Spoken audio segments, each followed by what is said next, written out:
Good morning, world. We're back again with another beautiful video in the cloudy Los Angeles, California. That summer is going away, man. It's dipping out on us, but it's okay. We have a cool video today to make up for that. I'm excited to rock out on this protocol. Just recently, Paul Saladino and Ben Patrick, two of the goats of the fitness industry, came together and made a dope video. It's like 39 minutes long. I'll link it up here. Paul's all about nutrition and fitness, and then Ben's all about fitness and nutrition. So they're kind of like a really good match because they're both the best at what they do, I'd say. Paul, he's an MD, double board certified medical doctor, which is pretty fancy. And then also Ben Patrick had a crazy story about how he turned around his immobility of his legs and his hips and his joints in general into being able to dunk a basketball from just jumping straight up, which is insane. And so they came together, made a video, and Ben shared a lot of his protocol for just getting warmed up without any weights. And I figured I would go through it today and try it out and then report on how I'm feeling after it. So let's get right into it.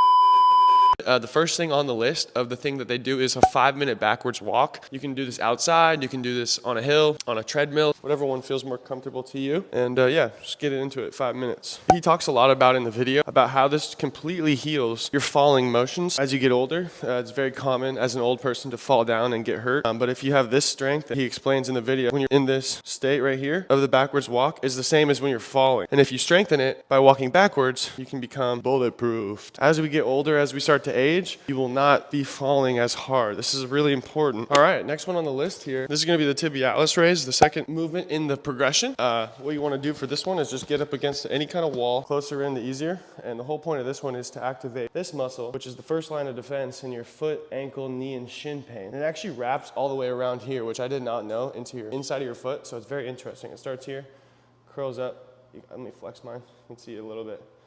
And it comes down and around. This is your first line of defense. 25 reps, lifting it up, engaging it. I'm gonna go down even further a little bit, get more of that burn in there.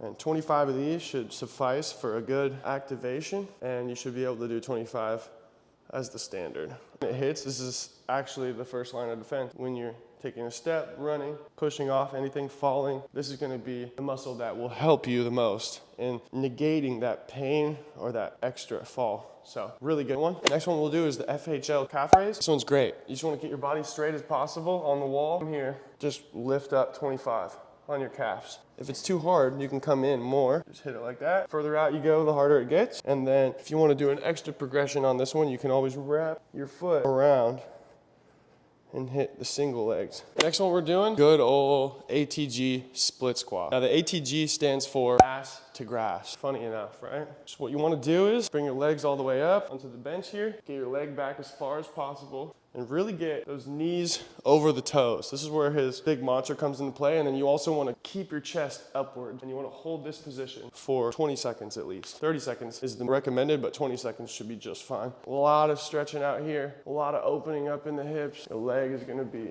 active. More often than not, your body won't be able to do that on the full ground unless you're super flexible as it is, and then by all means do that. But for me, I'm not very flexible, so I need a raised thing. And if you need more, you can always put yoga blocks or find just a higher bench in general. But you want to start up as high as possible that feels comfortable for you to be in that straight in position and be able to elongate in the back of the leg so that when you're doing this, you're able to stay straight and keep that chest up.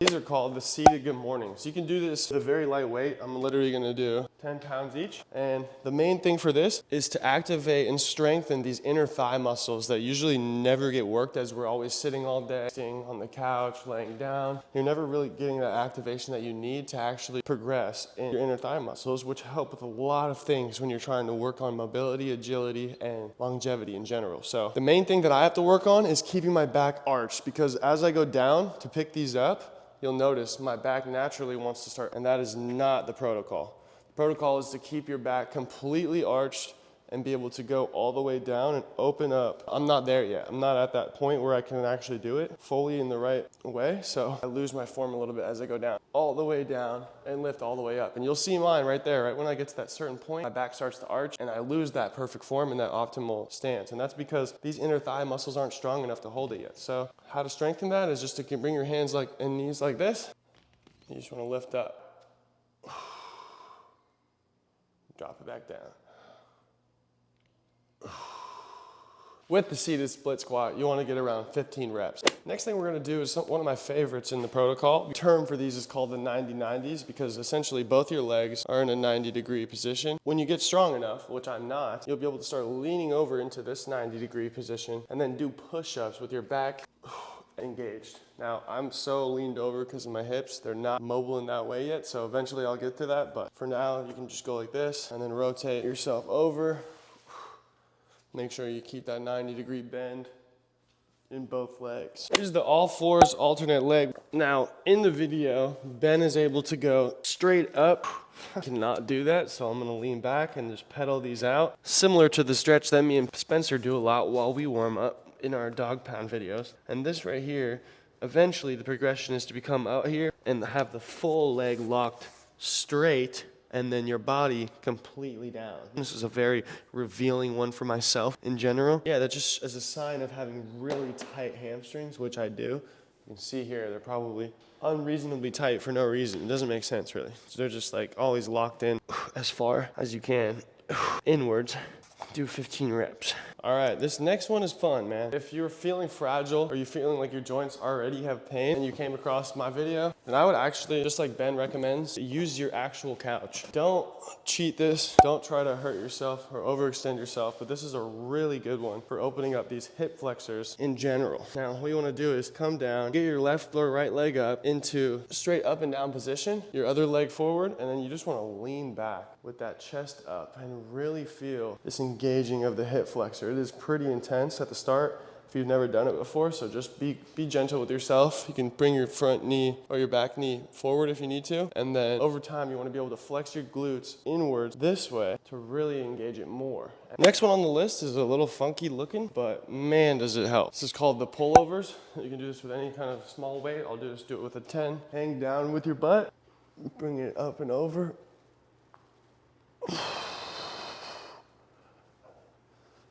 That one will leave you in a doozy.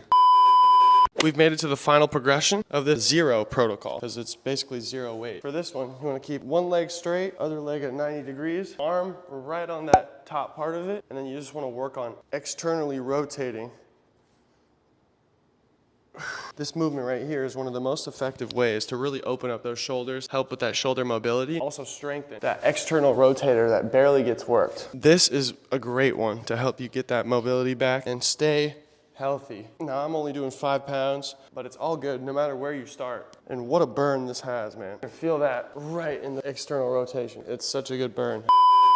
This is an amazing protocol. I hope you guys learned something today. If you did, please leave a like down below. Subscribe for daily content. I'm doing my daily fitness and climbing journey on here. Shout out to those two again for the great information that they give out to the world. And yeah, I'll see you guys in the next one. I really appreciate you all, and I love you. Peace.